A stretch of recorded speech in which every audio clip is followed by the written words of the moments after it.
Yo, what up? Episode 5. Let's go.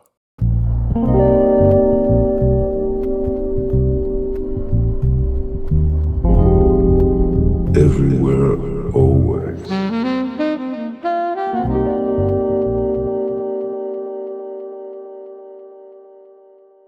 Yeah. Another day, another week. Hope everybody's doing well. Um, shit. I'm just getting back in the groove of things. Just recently got back from a trip in New York. Had to go to a funeral. And just to kind of get it out of the way, like it was somebody very near and dear to my heart. And, you know, it was my grandmother. And I'm pretty sure, at least I've met a lot of people who were raised by grandparents as opposed to their parents for most of their life. And grandparents, they come from a different time, different way of thinking. I think things are more simplified and kind of more direct. Like they tell you what they're thinking, they tell you what's on their mind and what have you. So I learned a lot of great lessons from my grandmother, and man, it hurt deeply. But I'm accepting it, and I'm understanding that she's in a better place, and she's at rest now. So had to make peace with that. Luckily, I had a lot of family with me, and mainly like family from here. We kind of were all sharing the same pain, but then also like there was family up there that I haven't really spoken to since I was like a kid. And it was interesting just because I never really had like a full on like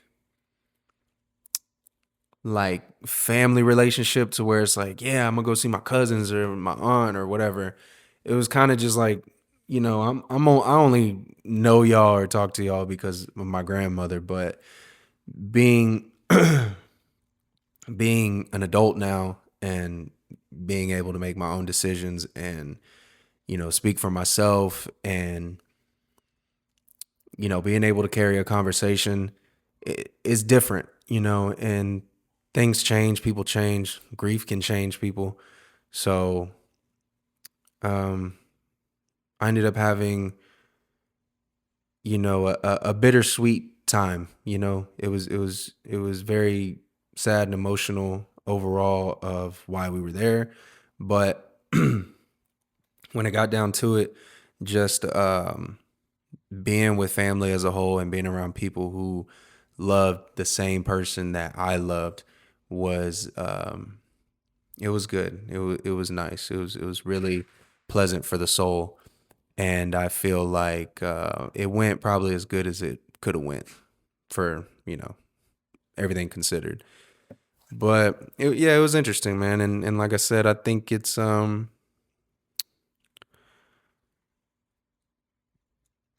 okay to like change your mind about things and about people. I don't think it always necessarily has to come with the circumstance of grief, you know, but under a lot of circumstances in life, it's all right to change your mind, and it's okay to think something differently once you've been given some new information, or people show you something different and they change. They don't just say that they're going to change, they actually change. So you know I try not to hold grudges, and I try my best to give people the benefit of the doubt, and even try like my best to trust myself that I can make a good decision and not like be fooled by somebody just telling me what I want to hear. You know what I mean? And I'm just trying to be a a more in tuned individual with, like, everybody's got their issues, everybody has their own faults, everyone has changes that they go through, whether they wanted to or they made those changes intentionally. But regardless, especially I think for the good of just moving on, moving forward. It's okay to change your mind. And if people never really seem to be that close to you or felt like they cared, it's all right to change your mind if they show you something different. And it's okay to change your mind if you have animosity because of it, or if you're just indifferent, it's okay to change your mind.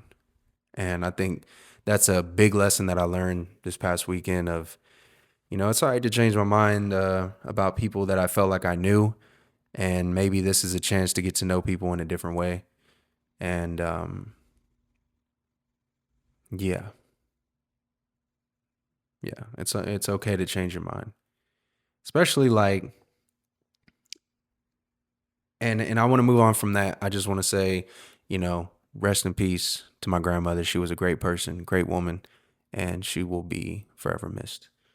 But moving on from that, like I said, I try not to hold grudges against people, and I try to always put my best foot forward, give people the benefit of the doubt, do my best to change, even if I'm not given the proper tools or the adequate room and space to like make the changes I need to. Um, I think that's where adapting comes into play, because if everything were convenient, then maybe most people, especially in history, wouldn't accomplish anything. If everything was just convenient all the time, I think you have to give yourself enough um, wiggle room, if you will, to make those changes, whether it's convenient or not. And especially just like on your trajectory with where you're going in life. And like I was saying earlier, it's okay to change your mind and it's okay to take your time. And, you know, it's like a famous quote I heard is direction is more important than speed. It's better to know where you're going because you could end up going nowhere fast, you know? And I guess lately I've just been contemplating a lot of things in life where I'm like, man, I hope I'm going in the right direction. I do speed in the sense of being in a car. Like I do drive very fucking fast. And I also rush a lot. I feel like I do rush an awful lot. And even my lady has to tell me, like, take your time, like, slow down, be in the moment more. And I agree. I definitely think it's important to be more in the moment, especially now more than ever, because time just be flying, and especially you end up scrolling on your phone, an hour could pass, 2 hours could pass, and you ain't did shit all day. So trajectory is of the utmost importance, and speed is second. How fast you get there probably doesn't matter as much as long as you get there. Um, now I can, and I'm certain other people can argue that like you don't want to take forever to get somewhere. You kind of want to make up your mind and get going, but that's why it's important to like choose your hard, because we all got to work. I was talking about it in the last episode about like, we all got to work one way or another. If it's more simplified than others, you work from home, you work from your vehicle doing DoorDash or Uber, or you work like a 9 to 5, clocking in, sitting at a cubicle or doing something, or you work labor intensive work. Like we all got to work, and just got to choose your hard. Cause something that me and my lady were talking about is like, it's easy to get like complacent when you feel like you've been doing something for a long time or you've been somewhere for a long time, like work wise, and everybody's got to work. So it's either you're working or you're bullshitting. And that's when it kind of hit me. It's like, yeah, that's why they say all work, no play, because it really is. You're either playing or you're working. And it's okay to play. It's all right to have your leisure time, your downtime, and be able to decompress from handling, priorities and what have you. But you don't want to get caught up.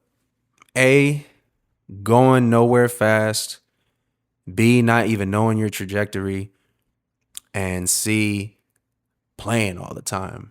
I think a lot of those things go hand in hand. Um, in order to get where you need to go and be doing what you're supposed to be doing. And yeah, it's just something I've been thinking a lot about. Taking your time is very important. Um,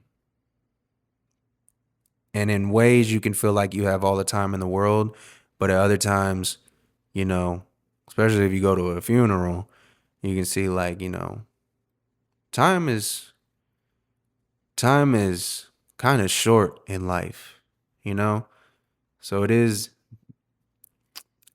best to get while the getting's good. So figure out your trajectory. Make sure you got enough gas. Make sure you go on the right speed. And quit playing. Quit playing all the time. But yeah, just been thinking about life a lot, you know. And then even so, shit, man, I've been trying to get back to reading, and this is one of the really good picks that I've already read this like twice, but I go back every now and again. As you can see, I got a lot of stuff in there. I try to go back every now and again and just pick it up at a random spot and see if something speaks to me. But I'm in the process right now of like reading it over again, and man, there's just a lot of good stuff in it. It's The Creative Act, A Way of Being by Rick Rubin. And, Rick Rubin's a famous producer, and I'm sure he's done a lot of other things, but for the most part, he's a producer. He has a podcast these days, and he's an author as well. So he's multifaceted and very intelligent, very um, intriguing individual. And man, some of my favorite chapters in there just talk about like momentum, being an instrument, especially like for the creative spirit. But I assume it's also relating to like motivation and inspiration.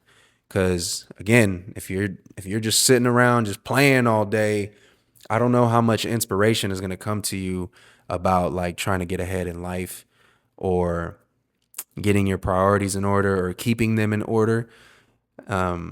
So something that relates to what he's talking about is like being a clean instrument for the creative spirit to come through and have these good ideas like channel through your being. And as he put it, is talent. And I'm paraphrasing, but like talent is defined by having the ability to channel good ideas through you and not be like attached to them. Um, and I've heard from like other musicians and stuff of being like, that idea had to come through a certain person. That idea is like of the world. It's not necessarily like they had the idea, not to take things away from people who've accomplished a lot, but it's in the sense of like there's ideas and energies floating throughout the world, and like certain people just catch them. And maybe that can be even a daunting realization whenever you do see some people are like, how did they come up with that? How did they do that? And that's what kind of makes me even like further my belief in something like that is like maybe we all are just instruments, and these creative ideas or these just helpful ideas, that are going to contribute to society one way or another. Um, they just flow through us, and some people catch them, and they catch them because they're in the act of like working, practicing basically. And they carry that momentum because they're always practicing, they're always figuring out a way to further their knowledge or just to not get rusty at it. And even luckily for me, like doing this podcast, I'm able to stay consistent with my speech and setting up video and lighting and stuff. Like, of course, it could always get better. I understand this is pretty fucking plain. My plants are doing the most here, but it's a way to just stay in the practice, and maybe I'll come up with even better ideas. I mean, when I started this, I was on the couch, you know, and that's where my dog be chilling. So I couldn't keep taking that away from him because he was looking at me like, when the fuck you gonna be done? But now I'm here, and now I feel like more attentive, more intentional, and who knows where it could grow from here. But yeah, just trying to develop momentum and keep it going, instead of putting it down and picking it up again and restarting all the time. It's okay to restart. It's okay to change your mind. It's okay to do all those things that I said earlier. But it's better when you can have confidence and faith in what you're choosing to do with your life. And if you really don't, like there's days where I feel very confident in what I'm doing. There's other days where I'm like, I don't know why I'm doing this shit. But like even this, for instance, like I'm pretty much talking to myself. It's just me and my dog here, and I'm talking to myself. But whoever might find this useful, it applies, and maybe it'll help. So, um, guess I'm just trusting in the creative spirit, as Rick Rubin would call it, and just trying my best to channel good ideas and be a good instrument to catch these good ideas and keep things moving. This ain't my only endeavor, my only hobby, but it is something that I've grown to like. Um, as I've said in previous episodes, like I've started this thing and put it down and had to restart and do it again and change the name, and so it's just, it all comes with figuring it out, and figuring it out shouldn't be anything that anybody's ashamed of. It's cool if you can figure it out on the first try, but oh, hello, computer decided to restart out of nowhere, so that's awesome. But at least we can ask Google some stuff now. But yeah, because complacency sucks. Not knowing and being stuck, the feeling of just being stuck or like being unsure sucks. I've said this to a lot of people in my life, but like the feeling of being certain, there's almost nothing better than being certain. Like when you're certain that you love doing something, when you're certain that like your time isn't being wasted, when you're certain that regardless of how things work out, you feel like you're spending your time wisely, or like even like being in a relationship, when you're for certain that you're with the person you're supposed to be with, or your group of friends, like I'm for certain all these people got my back. Just anything for certain that you picked the right car or the right meal. Like being for certain is, for lack of a better words, the shit. You know what I mean? Like the only times I've ever felt like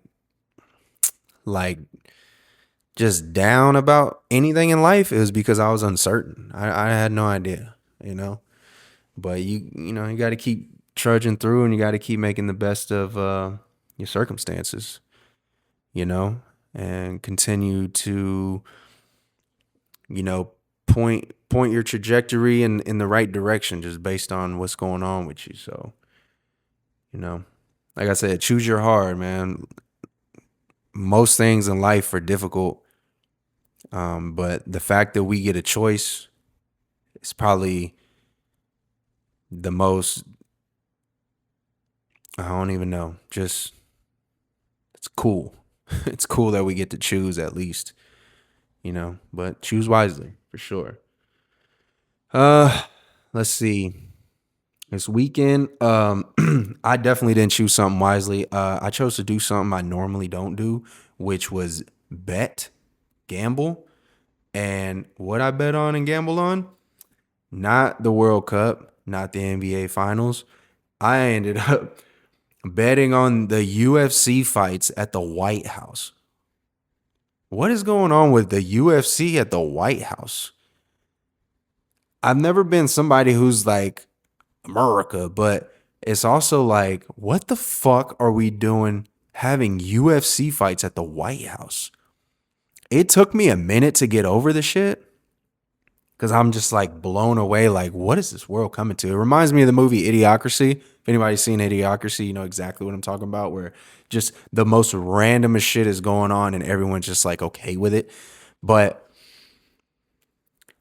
after I got over that, it did seem pretty cool. Just cause I mean, I don't know if we're the only country that does shit like that. But it was interesting to see nonetheless. Um, and even more so, I don't know. I was drinking a little bit, was feeling myself, and I'm like, yo, uh, there's a few people fighting on this card that I kind of think I can win some money on. You know, Alex Pereira, Sean O'Malley. What the fuck's my other guy's name? Michael Chandler. And I lost. I lost all my money. I didn't bet that much, but I lost all of it. You understand? So it just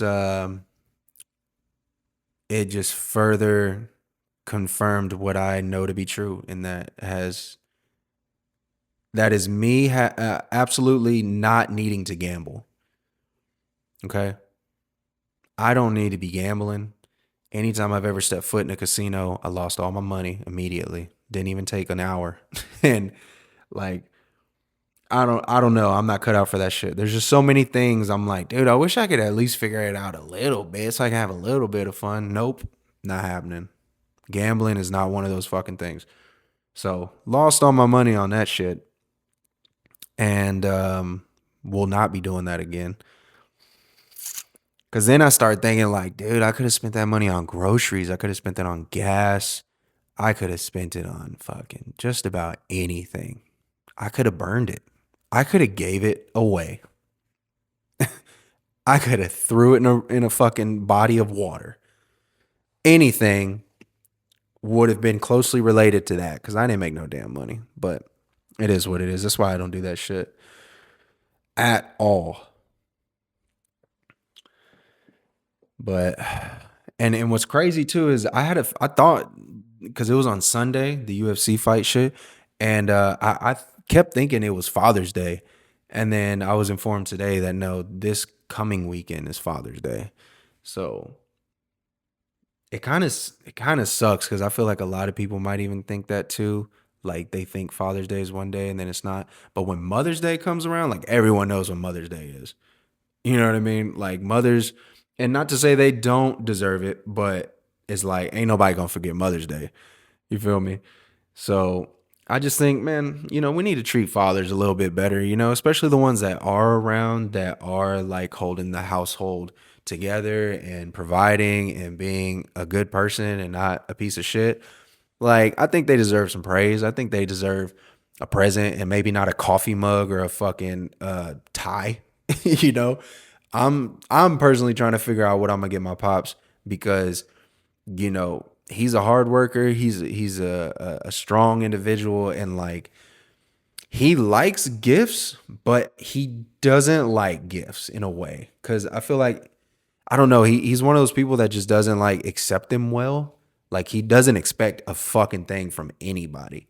But he'll throw money at anything. Like you want something cool, you need that bet.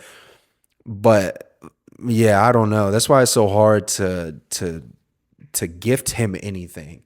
Like I feel like the only thing I could really do is take him out for a nice meal, or I was thinking about cooking him a steak or something. But definitely want to show my appreciation, And then I got, like my brother's a father. I have my sister's significant other. He's the father. So like, there's some good guys that are like really good dads, and that I admire them for not just being around, but like being a good dad and a good role model because I don't know what's going on with men these days, like the kids you see growing up and shit, like it is definitely a different breed. And I hope we don't go to fucking war anytime soon. But if they did, like I've even seen so many memes about it. Like our fucking military would be a joke. That's what trips me up about when I heard the the draft or whatever. It's like, who y'all drafting? Like streamers, YouTubers, you know what I'm saying? Content creators.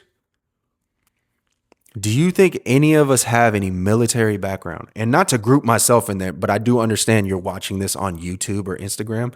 But like, I do other shit. You know what I'm saying? So like, I kind of separate myself from that. But like, what are we gonna do? You know what I mean? Like this group of men, like for the few of us who could actually like hold our own, you know what I mean, in battle, like the other ones, like I don't know, man. Like I don't know how the fuck we gonna do that.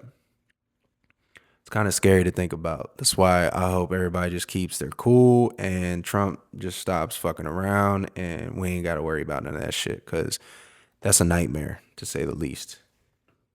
And the craziest thing about a lot of that shit is, you know, the ICE and all that other bullshit that was going on earlier in the year. Like, bro, you're getting rid of some of the hardest workers, some of the toughest people who can really like hold shit down. You know, so if the time were to ever come for that, like you're getting rid of your top players in your roster. Like what the fuck are we doing? I feel like we're hustling backwards here.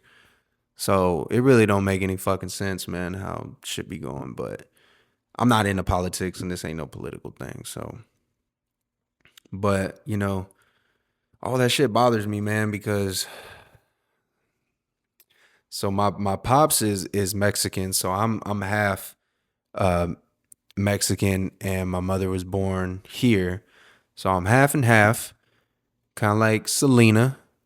And it's just always been a thought to me of like,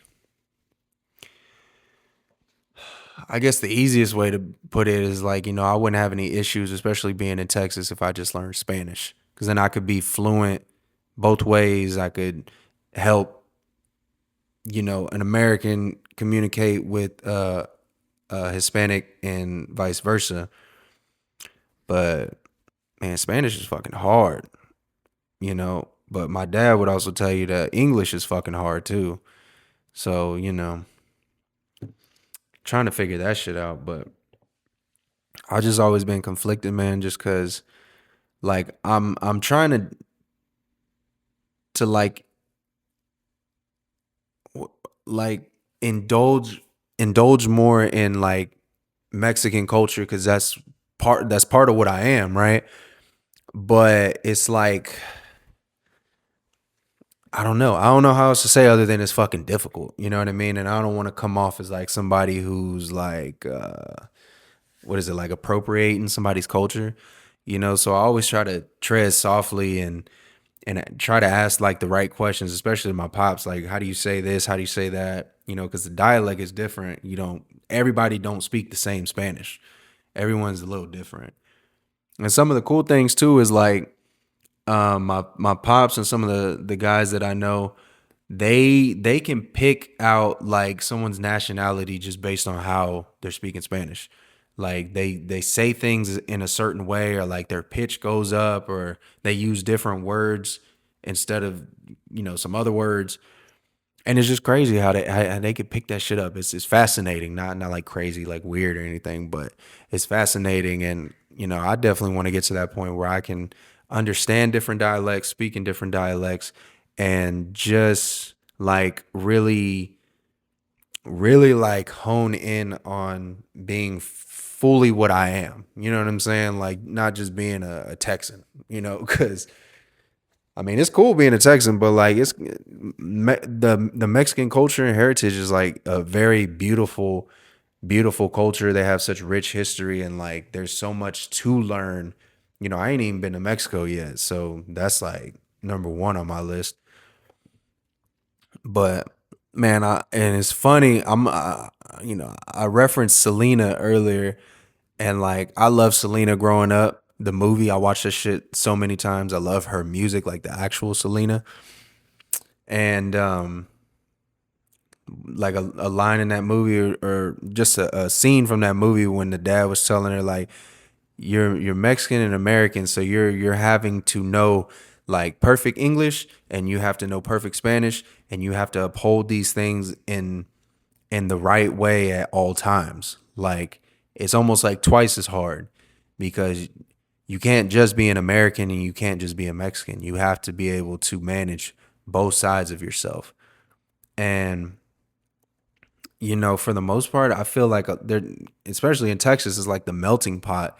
So a lot of people are mixed nationalities. They're not just one thing. And it's just it's very interesting just to know that like everyone's like half and half, or even more. They might even be more nationalities than just two, but for the most part, everybody's a little bit of something, not just one fucking thing. And how conflicting that can be in trying to like figure out your identity as a human being, as a person in the world, what your footprint is, and like how you can leave your mark in the world, if that's what you're trying to do, with being able to combine all the different ways that makes you who you are, and staying true to that, while at the same time learning about it. So it's almost like you're constantly doing like a book report, and you're like, in my sense, I'm creating art. So I'm like, book report, creating something. Okay, hopefully that worked. And then back to it. You know what I mean?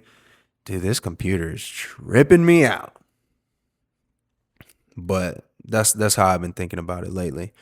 Um, cause yeah, I got much respect for everybody who, because there's minorities of all kinds. It's not just people from Mexico, not just people from South America, but there's people from all over who came to America to make their life better than what it was, and to give themselves and their family more opportunity. So, I can't imagine what that's like, uh, how terrifying that can be, especially coming somewhere and you don't even know the language. You having to learn that. You having to learn how to work. You have to learn all these different maneuvers to like keep yourself safe and still build a life for yourself. So yeah, I have that utmost admiration and respect for that, and that's why I think it's at least my duty to learn as much as I can. Not just learn Spanish, but like learn history, and pay my respects to like the people that came before me. And definitely on Father's Day, show my dad, as much appreciation as I can, and let him know that I'm proud. You know what I'm saying, to be the son of a minority. So in closing, yeah, to anybody out there who's thinking, you know, life's rough at the moment, or maybe you've been focused on a career path or anything in life, and you've been conflicted about it lately, or you're thinking about trying something new, just remember that direction is more important than speed. You don't want to go nowhere fast. And you don't want to have regrets at the end. So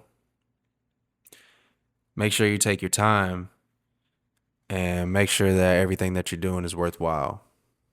And do your best to surround yourself with good people. And yeah, keep the faith. Stay confident in yourself. I know this is kind of a short one this week, but it's been kind of heavy. And we just gonna keep rolling. You know what I mean? So, episode number 5. Thank y'all for tuning in, and we're gonna be back next week with another one. And my computer still didn't turn on, so we'll figure that out later. But yeah, appreciate y'all stopping through. Till next time.